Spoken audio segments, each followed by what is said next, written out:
is a chance for Barcelona to go back on top of the table tomorrow. Let's hear what Álvaro Arbeloa had to say after this clash. Creo que ha sido una primera parte donde hemos tenido bastante control por momentos, pero nos falta muchísima velocidad en el juego. Ante cualquier bloque bajo, ante cualquier rival que defiende en su campo, o mueves el balón mucho más rápido o es que te van a defender muy fácil, ¿no? Es algo con lo que tenemos que seguir mejorando, seguir trabajando. Yo creo que nos ha faltado en la primera parte, además de control, mover el balón más rápido y crear más peligro, ¿no? Y bueno, pues eso es una cuestión de concepto, de saber lo que tenemos que hacer, qué es lo que queremos provocar en los rivales. Creo que tenemos muchísimo margen de mejora. Evidentemente, cuando no estás a nuestro nivel, al 100%, es que cualquiera te puede ganar. Fede lleva haciendo mucho esfuerzo, muchos partidos seguidos, con pequeñas molestias y bueno, pues ha notado lo que lleva sintiendo estas últimas semanas y bueno, pues no sé si como siempre, pero acertada o equivocadamente, pues he preferido no arriesgar con Fede y después del gol ha sido una decisión más pensando por no arriesgar y que se pudiese lesionar. Bueno, descansó el fin de semana pasado, ¿no? Si no me equivoco, no jugó contra la Real Sociedad, que no era cualquier equipo, y evidentemente pues cuando creemos que no está en condiciones de jugar, pues no vamos a arriesgar, ¿no? No es algo que decida yo solo, que lo hablo con los médicos, lo hablamos con Kylian y cuando él se siente preparado para jugar, lo hacemos, pero bueno, la semana pasada no jugó contra la Real Sociedad. Sid Lowe was at the game for us today. Luis Garcia is with us too as we take a look at the table. So it's Real Madrid now just 2 points and a game ahead of Barcelona. Barcelona play that game tomorrow against Levante and it is a chance to once again leapfrog Real Madrid and go back on top of the table. So we just heard Álvaro Arbeloa there. He'd clearly been asked about Fede Valverde being substituted off after he'd been showing himself to be putting on a good display, as we saw in that assist for Vini's goal. Sid Lowe is at the game for us today. Sid, what's been the reaction after this game from the Madrid aspect? Well, from a Madrid point of view, of course, the reaction is huge disappointment, but also I think a little bit deeper than just disappointment. I think it's a sense of them regressing back to the way that we'd seen and the way that we've seen repeatedly throughout the season. There's not really been a period in the season where Madrid have put together a consistent run of good performances. Not necessarily results, because the results have been good and it was 8 wins in a row in La Liga before tonight, but good, consistent performances. And I think if you listen to those 3 answers from Arbeloa, obviously you've got the answer about Valverde and taking him off, the answer about the physical condition of Mbappe, and those are 2 kind of momentary answers about what's happening now. But the third one, I thought was really interesting when he talked about this being a conceptual issue and about not moving the ball quick enough, not being creative enough. And of course, what Arbeloa has tried to do, I think, is protect the back 4 with a muscular midfield. But when you're asked to do something more, when you're asked to build play, when you're asked to be creative, some of those flaws that we've seen all season, we've talked a lot, for example, about the lack of a central midfielder who makes the team play. They came back to the fore tonight against a team that basically allowed Madrid to have a degree of control of the ball, but didn't allow them space into which to play. Luis, when we saw that first half, Osasuna were getting the better of the chances. It gave Real Madrid that warning shot. They went into the half 1 goal down. Did you expect more from them in the second half of this clash? Yes, of course, Kay. We expected more from this Real Madrid side from the very beginning. We heard Arbeloa mentioning about how important it was this game. They know they had the opportunity to make a bigger the gap again with Barcelona. Important game when you play in Pamplona, but when you go to this kind of stadium, when you go to this kind of team, you know that first of all you have to match the energy, you have to match the intensity and the fight, because the thing that you're going to fight for sure is that a hostile atmosphere and of course a team that is ready to give you a competitive game. And we saw at Real Madrid that he wasn't ready for that, because the talent, the quality they got, of course, there is always, or most of the time, is going to be better than what they got in front. But today, if you don't match that intensity, you're going to have problems. That slow move of the ball, I totally agree with Arbeloa. We saw that if you don't move it quickly enough, if you don't make the defense or the midfield of Osasuna have to switch from one side to the other side, it's very easy for them. And in the moment you make a mistake because you put up a ball in the middle of the spaces, there's transitions are really, really dangerous with players as Osasuna has got on the wide areas very, very quick. So yeah, we were expecting a lot more from the Real Madrid side that didn't show up in the second half either, and is a big concern because now we saw some players that they get tired because of the demands of the competition, and on midweek you're gonna face against a team that is gonna come with a knife into the mouth and ready to give you another top and competitive game. Sid, we've seen on this show that you get very annoyed about soft penalties, penaltitos as they call them in Spain, and we saw that penalty in the first half of this game. What did you make of it? The conceptual problem for me, of course, with VAR is that when you slow something down or when you freeze frame something, quite often the contact looks far more than it really is. But I must say, in the very short and on a very small screen replay that I saw, I thought in the end it probably was the right decision, but it was a little bit light for my liking. And in fairness to Sid, obviously he has just seen that replay on a small screen. He did tell us in the broadcast that he was at the other end of the pitch when it actually happened. He didn't have like a bird's eye view, but you've seen those replays numerous times now, Steve. Yeah. Sid, you got there in the end. You got there in the end. Yeah, I mean, good. and that's the beauty of what we saw happening here. You know, for one split second, it's a yellow for diving, and then of course, fortunately, we have VAR, and we see Courtois stands on his toes. He can't go anywhere. What's Courtois? Right. 14 stone? Good luck moving when you've got 14 stone on the end of your toe. So, anyway, you got there, Sid. That's what it matters. Did they get it right for you, Luis? Good, thank you. Yeah. Yes, I think he got it right. But for me, the concern is the lack of consistency with the referees. Last week, we saw another tap even bigger than this one in the game between Barcelona and Girona. And the VAR, after the goal conceded by Barcelona, didn't go the referee to make the call, to see that it was a big tap outside of the box to Koundé. So if today that small tapping into the box is they receive the call to go back to the VAR, that's where I don't understand when is going to be enough to be a penalty or considered as a fault, inside or outside. That's what it concerns the most. Where is really the consistency between the referees? And in the end, VAR helps, but at the end of it is the referee's interpretation, the one who has to decide. The call on the VAR sometimes is a little bit tricky. Sid, let's get to some of those questions about the players. We mentioned the Fede Valverde point, but what about the Mbappe point and playing the full 90? Arbeloa coming back and saying what he did about this. Can you offer us a little bit more about what was said there? Yeah, so essentially what's been happening is that Real Madrid have known that Kylian Mbappe has got a bit of a knee issue, and he's had it for a long time. And of course, we saw him miss a couple of games just before Christmas. We saw him miss the Real Sociedad game a week ago, and that Arbeloa has been conscious of trying to protect him. And as he said in that answer, this has been a discussion with the fitness staff, it's been a discussion with the medical staff, and a discussion with Kylian Mbappe himself, and making those decisions. And given that, and given the way we saw Mbappe today, the fact that he looked a bit slow, that he had one or two little moments where he broke away from people, but very, very few of them. It seemed a bit strange not to take him off tonight, given that he wasn't playing particularly well, given that you were looking for a way back into the game, and maybe you would look at it with different players. And that's why Arbeloa was talking about it in more general terms. Now, of course, one of the issues they've got is that what Mbappe has is problems with his knee, rather than a really obvious diagnosable problem that says, right, 2 weeks off and you'll be fine, or 3 weeks off, you'll be fine, or go under the knife and you'll be fine. It's more that, okay, this is irritating you, this is limiting you, this is preventing you from playing at your best. So you have to manage it almost on a day-by-day basis. Now, underlying this, of course, is that doubt about how they managed it just before Christmas when he played Copa del Rey games, as he was trying to chase that record that Cristiano Ronaldo had, and whether that was the right thing to do then. But tonight, it's really about Arbeloa. I think it's about Arbeloa looking at this and thinking, well, we need a goal, and even if Mbappe isn't in great shape, he's the one that's most likely to get it, and it didn't pay off. That's something important, very needed for Real Madrid, and of course very needed for him, that needed that confidence back into these performances. Yeah, we're seeing these goals from Vinny and just the best of him under his new manager, Sid.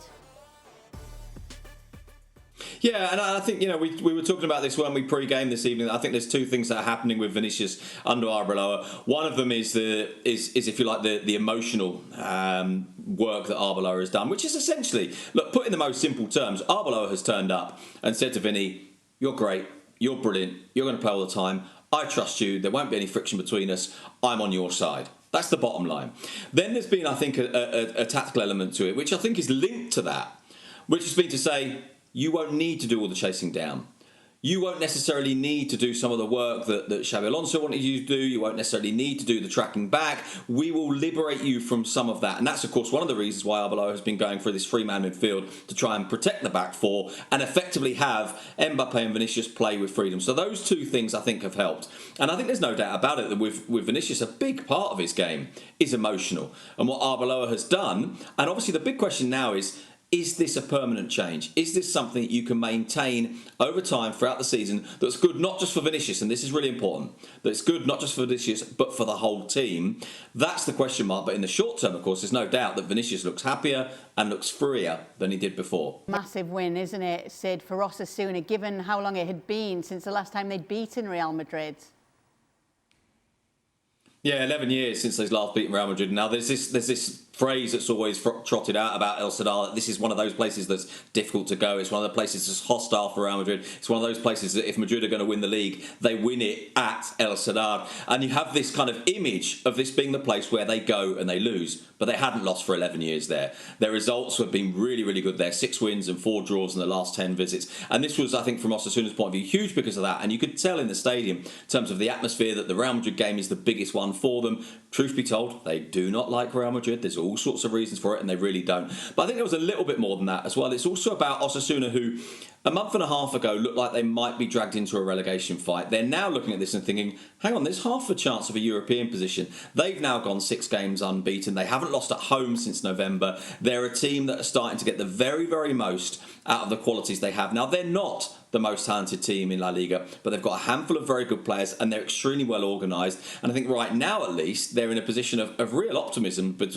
in terms of looking ahead to what awaits for them for the rest of this season. Yeah, to Sid's point, they were close, just as close to the relegation spots as they were to Europe going into this game. Now they're just that little bit closer to Europe for Osasuna, so congratulations to them. When you look at their recent results, in the month of February, we've seen 2 losses for them. We've seen that loss against Girona. We've seen the loss to Atletico in the Copa semi-final first leg. We also saw that loss to Real Sociedad before this, which has allowed Real Madrid back in. However, it has been put back in Barcelona's hands, and ahead of it, Hansi Flick was asked if his players understood what was happening to the team and how to fix it.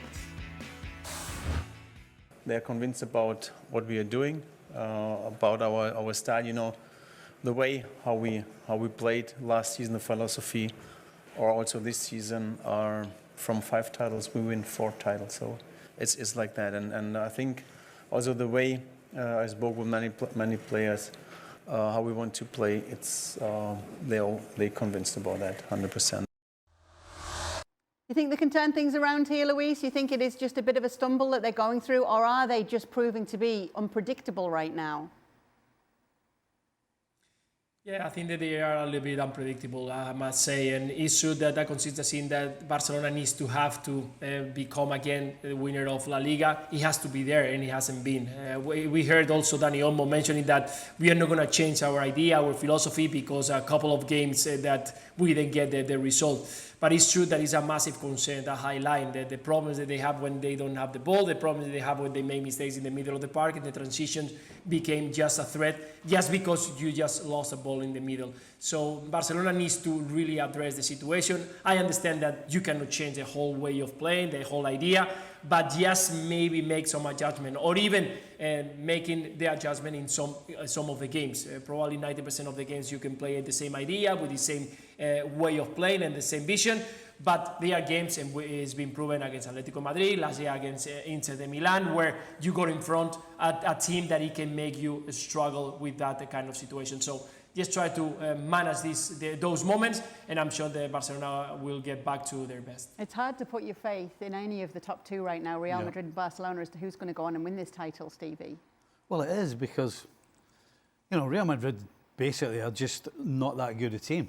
You know, as much as they had gotten results up until today. But Barcelona, I mean, it's such a high risk reward way they play that when it goes well, they win 4-0. But when it goes badly, they're losing 3 and 4 goals as well.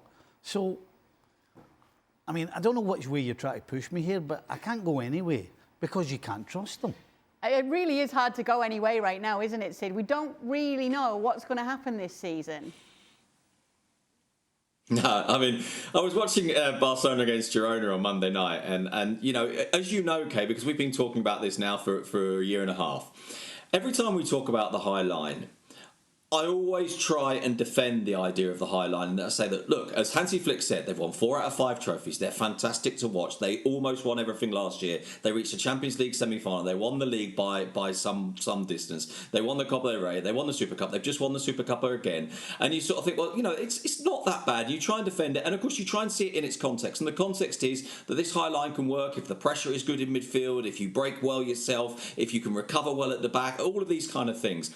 And I was watching them on Monday night and thinking, you know, I've really tried to defend this model, but my goodness, you make it hard for me to do so, because Monday night was so clear cut, and it was so sort of, it felt so simple watching Girona run through them. Now, Hansi Flick is right when he says, if our pressure is better in midfield, we can have that line high if everything works. But as Stevie rightly put it, the risk-reward balance is so fine that if you do get it wrong, if your timing is a fraction off, or you don't put that pressure on, or that line is a fraction uncoordinated, and one player plays people on side, then of course the chances you give up, it's not just that you give up some chances, it's that the chances you give up are one-on-ones. And so, yeah, sometimes you can watch Barcelona and think they're a great team who are hugely vulnerable. And I think Stevie's right to say, then you watch Real Madrid and you think, they're not a particularly good team, but they don't feel quite so vulnerable. So they're not as good, but the results are essentially the same. And, you know, that's the bottom line. We're in a position now where the results have basically been the same this season. Whereas if you watch them, you'd say, yeah, one of them plays really good, fun football, and the other just kind of doesn't. You know, people probably listen to us because it's hard not to bring it up about the high line, right? People must go, oh, high line, here we go again. They do. But let me simplify this. If I was to go and sit my European badges and I was to do a defensive clinic and do what Barcelona's back line's doing, I would fail. They wouldn't pass me because nobody would say that's a good idea. I wouldn't pass the test. I wouldn't get my licence. So this is why we keep talking about it. It is so against what you do as a defender. If there's pressure on the ball, you can hold the high line. If there's no pressure on the ball, then it's crazy. You're just completely gambling. And that doesn't make any sense to anybody. So that's what Barcelona are doing. They 100% are gambling, and they're doing things defensively that nobody would turn around and back them and say, yeah, that's a good idea. 3 points it is for Manchester City. We know that things are getting tight and tense at the top of the table, with Arsenal playing in the North London derby tomorrow against Spurs. With the same amount of games played as it stands right now, Manchester City are just 2 points behind Arsenal. And if you look at those scenes at the end of that game, it's as if they have got the belief and the feeling that they might just be doing it. Don Hutchison joining us now to give us the reaction to what we saw in this game today, that win and those celebrations at the end, Don, from Manchester City. Yeah, evening. I think it told a story when you saw Pep celebrating, the players celebrating. It was a twitchy second half one that had to get over the line in a really sort of pulsating game. But I think after the game told us a lot. Where if you asked Pep Guardiola the question probably about a month ago, he was very honest and said, "I'm not sure. I'm not sure if we can do it because it's a new group. It's a group that's in transition." Watching him after the game today and the way they celebrate, it tells me they really feel as though they can do this. Is that what you read from it? Because we were surprised at first when we saw it, weren't we? Something's obviously in their mind celebrating like that. It's obviously a difficult game against Newcastle. Yeah. I'm a little hesitant. You know, I would suggest they think they can do it more because of what's going on at Arsenal. You know, let's be honest, Manchester City are still vulnerable, and they were vulnerable at times today. It was an open game. You know, when you try to win the title, you don't just go, you know what, we're just going to go for it all the time, and if we leave some holes in, that's fine. That's not the City of old. The City of old dominated, put you under pressure, and then when they got the opportunities, they strangled you. That's not what the City team does. But, as I said, what happened at the end of the game, I think they realised that they have a big, big chance. And as I said, Pep, for me, he understands that things are not quite going particularly great over at Arsenal. And I think that more than anything else is why he thinks they really have a chance. So what do Arsenal players think to see those scenes, Don? Or can Mikel Arteta use this to his advantage to say, look, they think that they're going to do this here. You cannot let them in. Nah, you can't think like that. I think if you're Arteta, he wouldn't look at that tonight and think we can take anything from that apart from City are hot on our tails. I think that the glaring obvious watching the attitudes and the way the two managers have handled themselves, and it's not a criticism. I just think Arteta tries to micromanage every single second, and you're seeing a lot of the Arsenal players starting to struggle because they're feeling the heat. I think to Stevie's point, I think when you're looking and analysing the two managers and what they're doing to their teams, City really feel as though they can win this. So they're playing, and they have to. City are not a team where they can go clean sheets from now at the end of the season, so they have to open up. They have to feel as though the firepower that they've got is to outscore the opposition. That's their best way of winning a title. That was never the case in Stevie's day in the 90s, noughties, whenever. It was clean sheets that done it. But Arsenal just look so twitchy. The fans are twitchy. The manager's anxious in his technical area. He's putting stress on the players because he's so sort of restricted and he's so desperate to get over the line. Guardiola's teams are thinking, right, let's score goals. Not so much entertain, because they know at the same time they're a work in progress, and they know potentially they can't go clean sheets all the way to the end. So they've got to score. They've got to score goals. They have to outscore teams, and that's going to be their attitude from now to the end of the season. That was Nico O'Reilly's first Premier League brace today. He got man of the match afterwards. A word on him, if you can, Stevie. Well, I think we're seeing a different player because he's playing in his natural position. You know, I think Pep probably initially got him in at left back because it was an opportunity to get him on the field. But now the fact that Nori is fit, he can actually push him further forward. And we see the talent he's got. I mean, that left peg, it's just not the talent he's got in his left peg, it's what's going on between his ears, because for such a young man, he's turning up in incredible positions. And the composure on the ball in the final third is, well, for somebody his age, is just incredible. So, yeah, I mean, this guy's only starting his career. He's still learning the game. And if you can do the things he did today and has been doing, and you're still learning, my goodness, what's the final product going to be like? So, yeah, get that man in his right position, which he is now. Keep him there, and you'll see the best of Nico O'Reilly. Do you want to add anything to that, Don? He's a player. I think he's got all the attributes. I first seen him down, I think, at Orient in a cup game, and he stood out a mile. He's got a physical presence where Guardiola loves a player that's versatile. So Nico O'Reilly can play, obviously, at left back. He can probably play left-sided centre-back if needed because of his height, because of his quality. He's a midfield player by trade. So to Stevie's point, he can step into midfield. He can handle the ball, good energy. And he's shown today two completely different finishes. What a career he's going to have. Manchester City winning this game, and it is the North London derby. Igor Tudor taking over at Spurs and thrown right into the frying pan with this game against Arsenal. Let's hear from both managers speaking ahead of the game. We will hear from Igor Tudor first and then Mikel Arteta. Are you familiar with the term Spursy? Has anyone talked to you about the term Spursy? Spursy, tell me. It means, I expect that you will explain me now. You have a little inkling. It means that basically from a real position of strength, they might be winning a game and suddenly they contrive to lose the game. It means it talks to a kind of a mental weakness. Okay. You've never heard of that? No. Okay. Are you confident then that that won't be a phrase used amongst your squad, amongst your players? It's not about that, what I said before. It's not about name, it's about other things in football, in life. Count, not the name, how you call it's important, nice, traditional, no, but it's not about that. It's about here and here. Okay, it's always about that. Less in legs, especially I think football plays about legs, but it's not about legs. It's always about head, it's about brain, about heart. It's all about that, you know. For you, what would constitute a team being bottomless?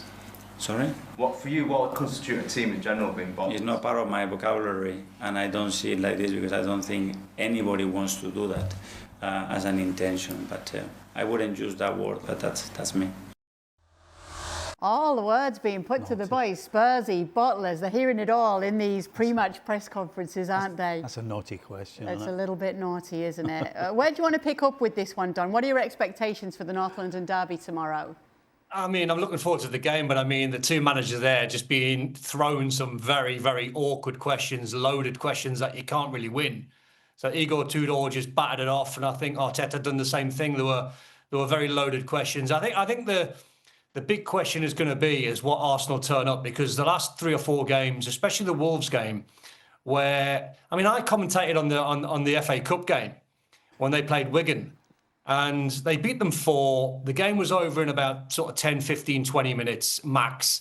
And Arteta was still sort of in his technical area looking anxious and like passing information on. And I remember saying in commentary, like, just sit back, enjoy your team's performance. You're going to win the game. You're going to go through in the FA Cup. Let the boys play. Eza had a great game. Let him play. Let him express himself. If Arsenal can't win against Wigan at 4-0 up and they need you in the technical area, then they've got a problem. So if he goes into that technical area and he's anxious and he's twitchy and he's, the players pick up on that and they start, not playing to their strengths by playing good football and attractive football, they might end up drawing that game. And that's probably the way I see it, unless I watch a different Arsenal tomorrow. Stevie, I just want to go back to you, as obviously you've got a history as a football manager. Questions like that, loaded questions like that coming to the coaches, how do you deal with those? We don't answer them. You just ignore it. So you wouldn't have said the word bottler isn't in my vocabulary? No, I was just taking it somewhere else. I'll say it again. I've said this a lot on this show. When you're being interviewed, the only thing you have to remember is that anything you tell them is what you want them to know, not what they want to know. You go in with that frame of mind, you can take any question. You just go somewhere else. And if they ask you again, you go somewhere else. And then eventually go, well, he's not going to answer that. So then they'll leave you alone. You know who's not been leaving Don alone? Arsenal fans on the social media sites. Are they? Stud. Are they on me? Apparently you've been getting into it on the socials with the Arsenal fans. Arsenal time wasting. Time to restart games from corners. Here we're seeing 117 minutes. Average delay of restart from corners, 44 seconds, which is the most in the Premier League in terms of time wasting. What do you make of these stats? I mean, I got asked the question, Kay, on social media the other day, and it was off the back of Opta, I think, putting these stats up, and some guy sort of accused me as like lying or you're Liverpool biased, and I'm like, well, no, these are Opta stats. So my perception of the game, and how can I be biased? I've played for like 6 million clubs. So I commentate on the football games, and I can only see and commentate on what I see. And I see Arsenal, and they're not the only ones, by the way. Newcastle were guilty, I think, last year, the year before, of taking their time. But Arsenal this season just seem to be taking loads of time when they're setting free kicks up or setting corners up.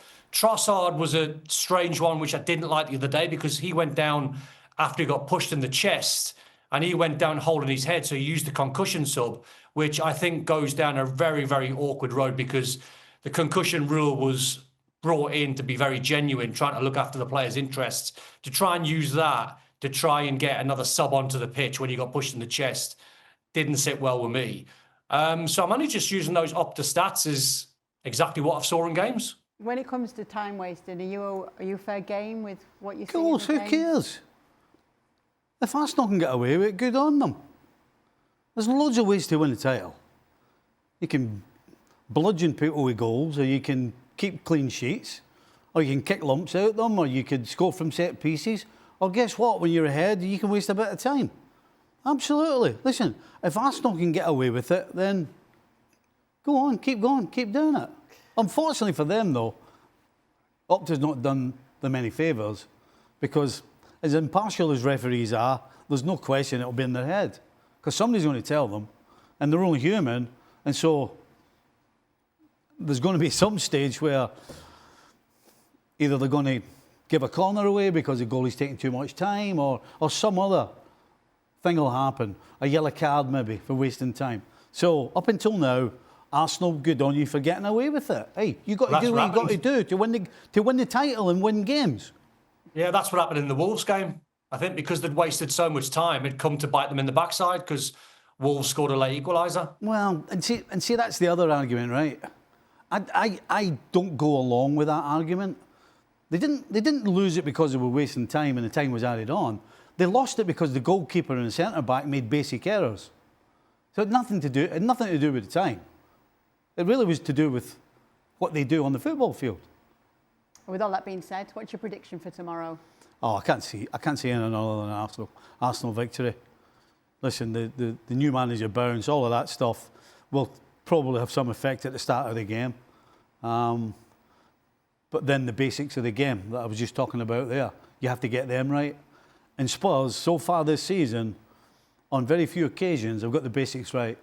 So there's no reason to think all of a sudden, because there's a new manager through the door, all the basics are going to all of a sudden be right and they're going to produce a performance. I just don't see it. There's no reason to believe that. No new manager bounce for you, Don?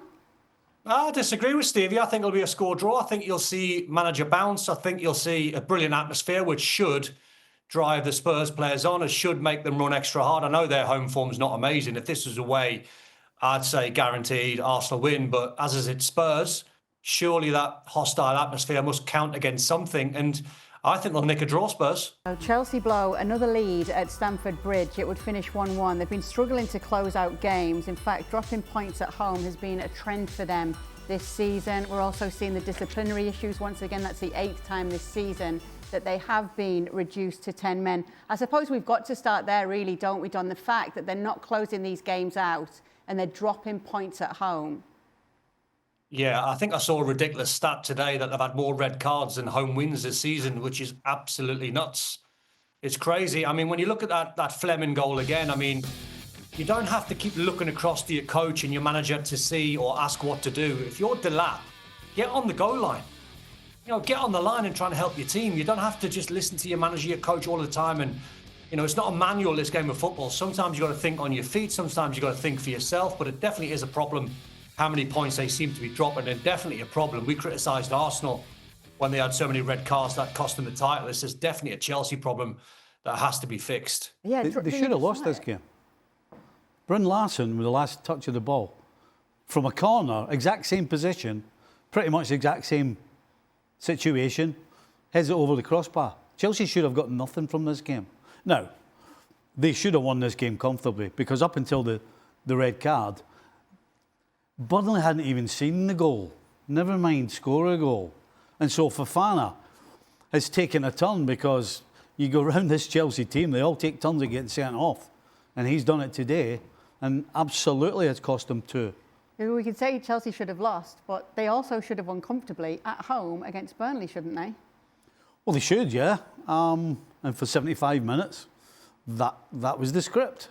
But as we've seen previously, defensively, no question, you can't trust the Chelsea players. And I'm not entirely sure it's completely down to them. You know, every time I watch Chelsea, there's a different back four, different fullbacks, different centre-back pairings. So, yeah, I mean, all of those, or the majority of those losses, or those points dropped, I absolutely think you can point the finger mostly at Chelsea, and not the opposition generally. Chelsea are absolutely shooting themselves in the foot. Yeah, because you can look for a defensive identity, Don, but you're leaving yourself vulnerable when you're getting players sent off in games like this and you're a man down. Yeah, do you know what, Kate? Do you know what, Kate? If I was a gambling man, I'd be absolutely skint. Because if I was a gambling man, I would have took all my money to Vegas before the game and lumped on a Chelsea home win. You just thought it was an absolute banker. But the amount of red cards is killing them. You can't in the Premier League go down to 10 men because you leave the game into a fight game then, you lead it into a duels game, and it's only one. To Stevie's point, they should have put them away in the first half, but then it's only one, then it's 11 v 10, and Burnley are trying, and they're scrapping for their lives, and they're trying to score from set plays, and Stevie's right, you know, Fleming had the goal towards the end of the game, but then at the end of the game, they missed one where it just went over the crossbar. So I think, to be fair, I think Liam Rosenior talked about that problem after the game, and he said it wasn't huge in terms of dropping points, but it's something that they've got to fix. Yeah, absolutely. And just to reiterate, as you saw from that full screen, it's 17 points dropped from winning positions at home this season. They're closing in on their worst record of 20 points, which goes all the way back to the 95-96 season. So how do you find it a defensive identity, Stevie, if that's what they need to fix as well here? I think there's a simple answer here. We're getting to the stage now where you have to stop thinking about who's had so many minutes and who can do this and who can do that. You've got to go and win games now. You have to win games now. And so you've looked after the whole team. It seems like Chelsea, but of all the teams in the Premier League, it seems to me that if there was one side that has looked after every player in every sort of position other than goalkeeper, it's been Chelsea. And so why are you doing that? Surely you're doing that so that come the most important part of the season, which is the last 3 months, you're ready to go and win games, game after game. And particularly from a defensive point of view, you get a back line and then you keep it and play it and play it and train with it during the week, work together during the week, and then you get a solid unit. And everybody understands what everybody's trying to do, what they're doing. Everybody understands the little foibles that we all have.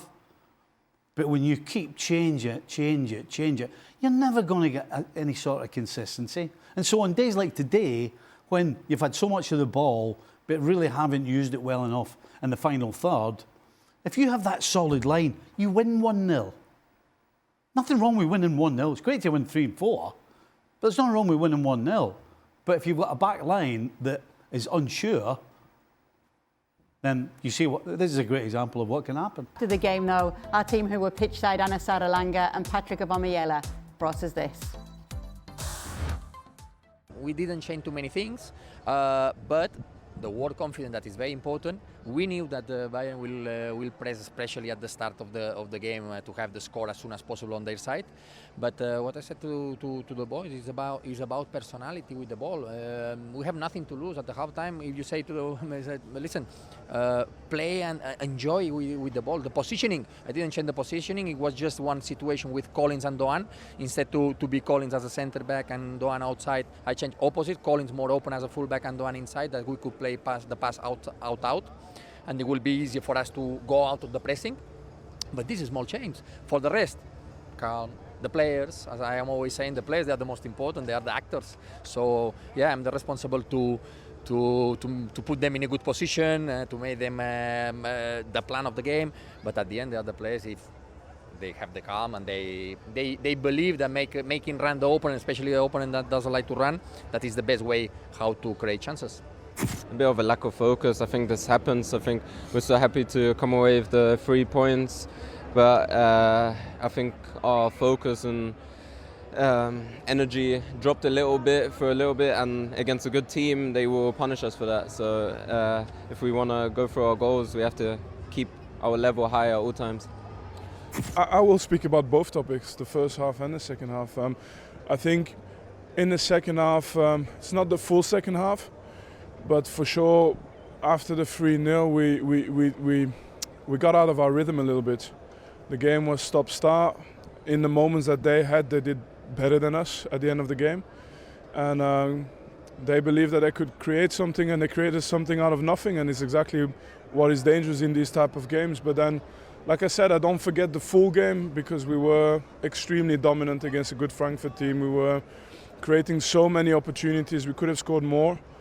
And then it's just to learn from the last, 20 minutes or something, that we can never take games too easily. Every team is capable to get a result. Welcome into the latest edition of Extra Time. The good news is I've got the questions in front of me here in my email. They've not been printed out for us, but we'll let the team off. Apparently, producer's printing it out right now. Oh, well. But don't worry, we can get underway. Don and Stevie are here to answer your questions. We'll get underway with the first of them. Do the boys agree with James Ollie that the Gyökeres experiment at Arsenal is at an end? Don? Oh, that's very harsh. I think you're looking at a league this year where a lot of teams are struggling. A lot of centre forwards seem to be struggling, playing up against low blocks. To try and judge him after 3/4 of the way through the season seems very premature to me. James being a bit harsh there, Stevie? It seems a bit harsh, but there might be something in it. At the end of the day, the guy's brought in to be the number 9 and be the difference maker. And you can't say he's been the difference maker.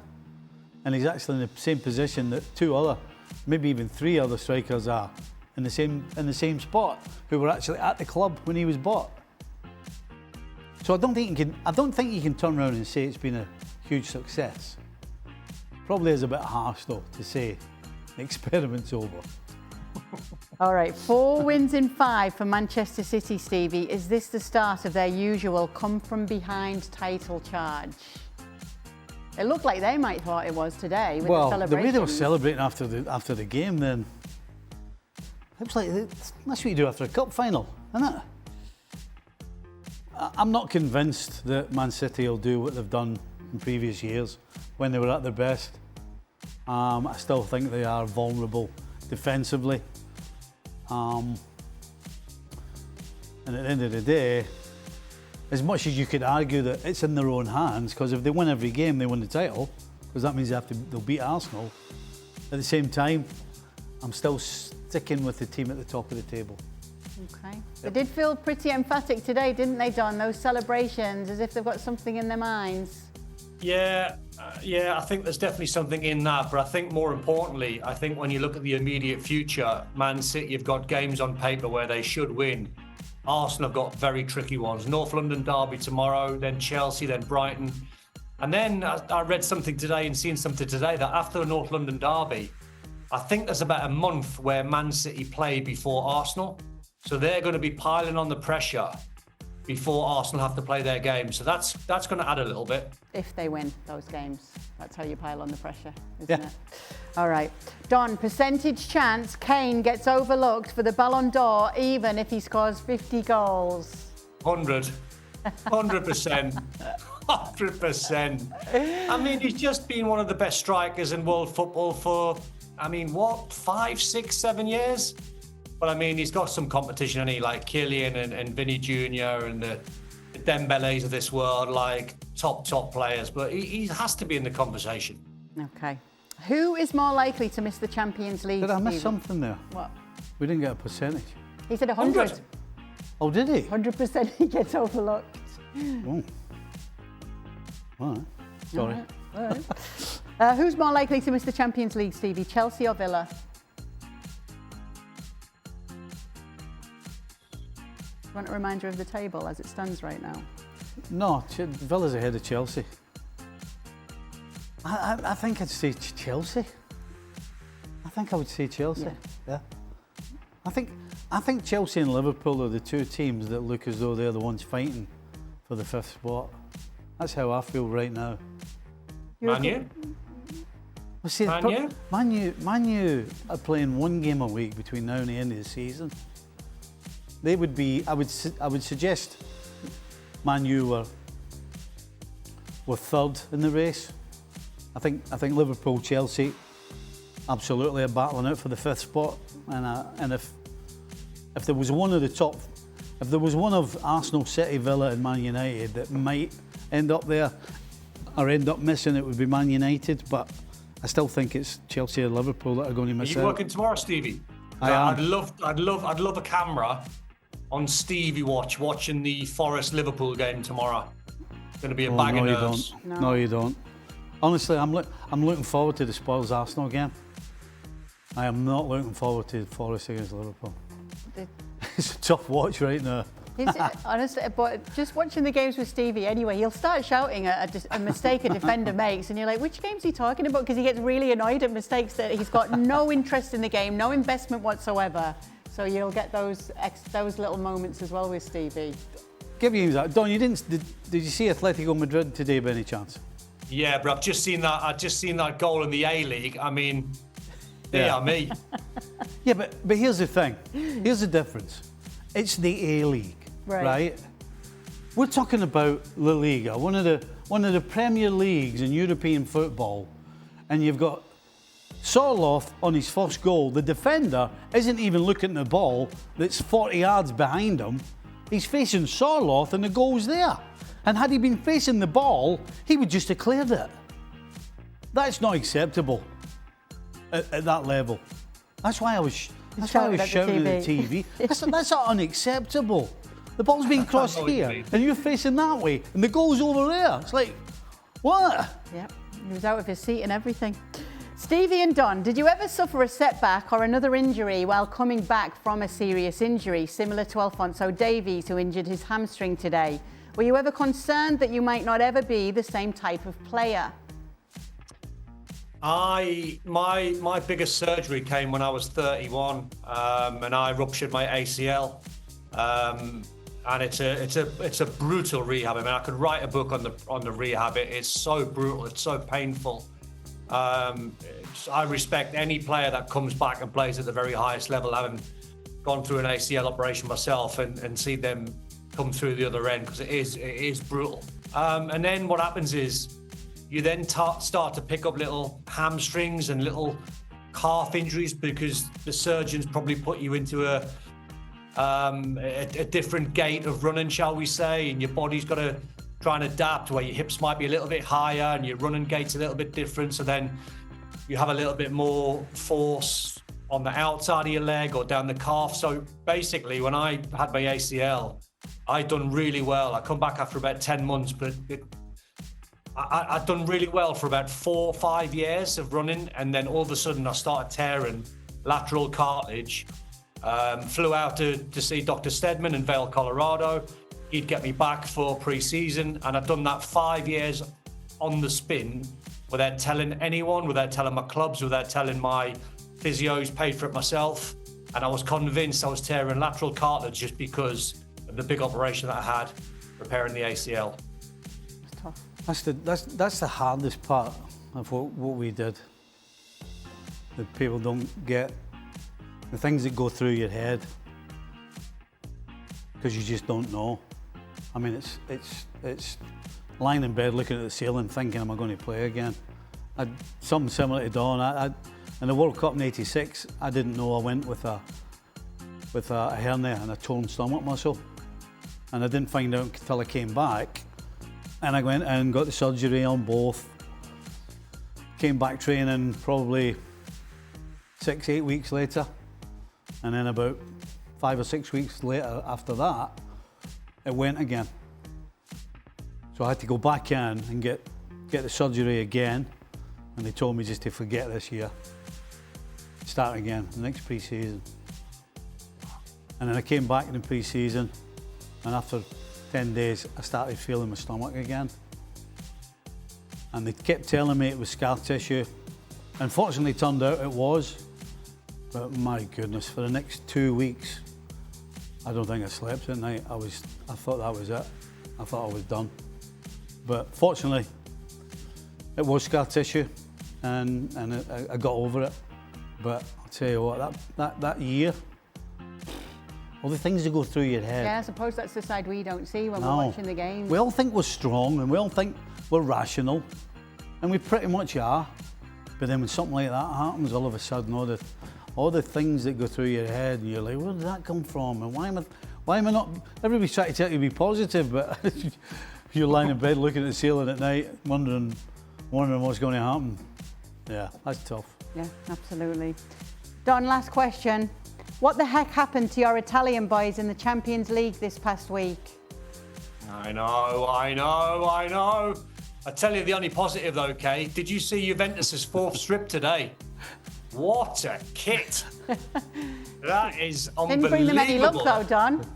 I know, they're struggling. I mean, Spalletti's men have just fell off a cliff. I don't think I've ever watched. In England strong, so we are struggling. Sorry, I don't think I've ever watched an Italian game and seen an Italian going, come on. What does that mean? Is that what they say? Is that actually you can't say, Kane. You can't really say what they say. Explain what that means, can you? Yeah. All right. Come on. Yeah, that doesn't sound right. There are other things that they say, but it doesn't carry the same weight. But we needed your help the other day, Don. We did a big talk on this, and I needed some support. I wasn't going to get it from the panel. Well, we decided that because VAR's getting it wrong, we should scrap it. Yep. Yeah. Exactly that. No, absolutely not. I love the way Doug brought that up earlier, who was like, see, told you. I told you. Because we nearly come to fisticuffs the other day, didn't we? The shambles and the Villa Newcastle game in the FA Cup. I know. See, here's the thing, right? when we're in a dressing room, right, and we're having a conversation and a disagreement, that's what Don and I were like when we were in the green room watching the games. Like, it's one of them. And of course, everybody around Don and I thinks we're really falling out. But that's just a normal type of conversation. Oh yeah, trust me, I'm married into an Italian. And then as soon as we finish, it's like, all right, cheers, Don, see you later. Why are you all shouting at each other? It's like we're not talking animatedly. Yeah, exactly. The reason I'm giggling is this true, producer? We've just received a text from Shaka. Right. Ooh. My flights back from Trinidad tomorrow have been cancelled. Oh, yeah. No idea when they'll be rescheduled for just yet. I'm supposed to be on FC on Monday. That old chestnut. What a liar. That old chestnut. Pinocchio, his lot. I mean, there is a predicted snowstorm coming. It's any old excuse now, isn't it? I'm on FC on Monday. He's going to have the biggest drink with all sorts in it. I mean, Don, every international window, right? There was always one foreigner who threw that one in. Because everybody turn up back Thursday morning or Friday morning, and there was always be one missing. Oh, my flight got cancelled. Just what happens is at Carnival in Trinidad. I want to see him. Yeah. I want to see him with a large cocktail with pineapples and umbrellas and all sorts in. Shaq, abandoning us in our hour of need. He's a disgrace. You might just be in on Monday as well, Steve. They probably do, aye. All right, that will do it. We'll see if Shaka makes it or not, or whenever he does. I won't be if I miss my flight. Yeah, I can't make it in today because of the snowstorm. Yeah. All right, thank you so much for sending in your questions. We'll do it all again tomorrow without Shaka.